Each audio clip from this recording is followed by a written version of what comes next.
তন্ত্র মন্ত্র শিক্ষালয় চ্যানেলে সকলকে স্বাগত। আশা করি আপনারা সবাই ভালো আছেন। আলহামদুলিল্লাহ, আপনাদের দোয়ার বরকতে আমিও ভালো আছি। তো আজকে একটা বশীকরণ কাজের চালান দিতে আসছি, বশীকরণ চালানের কাজ করতেছি।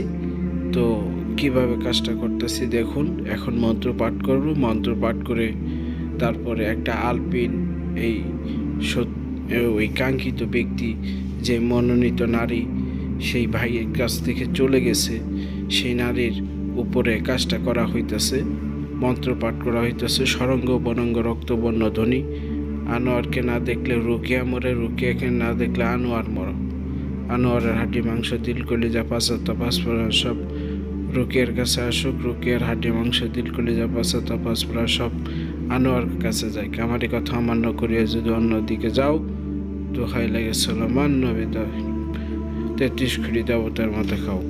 তো এই হলো মন্ত্র। এই মন্ত্র পাঠ করতে হবে। পাঠ করে তারপরে এই পুতুলের গায়ের ভিতরে আলপিন মারতে হবে। আর একটা যে নকশা আছে, নকশার কাজ আছে, নকশার কাজটা করতে হবে। 7 দিনে 7টা এই যে নকশা দেখতেছেন, এই নকশা পুরা দিতে হবে। আর এই যে পুতুলটা আছে, এই পুতুলটা কবরস্থানে গেড়ে দিতে হবে। আর পুতুলের মাথার ভিতরেও একটা নকশা আছে, সেটা হলো সিক্রেট। কারো লাগে যদি তাহলে আমার বলবেন, আমি আপনাদের দিয়ে দিব। কাজ করতেছি, কাজ 100% হবে। কাজ হবে না কেন? কাজ তুরিতে হবে। আমার এই কাজটা করে দাও, এই চালানটা করে দাও, এই কাজটা করে দাও। 72 ঘন্টার ভিতরে, 3 থেকে 4 দিনের ভিতরে আনিয়া হাজির করো। আনোয়ার হোসেন ভাইয়ের কাছে হাজির করা।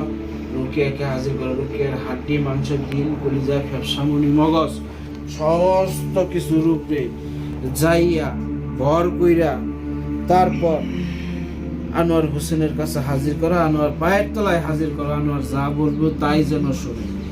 কার গুণে? আল্লাহ রসুলের গুণে। কার গুণে? সুলাইমান নবী 33 কোটি দেবতার গুণে। যা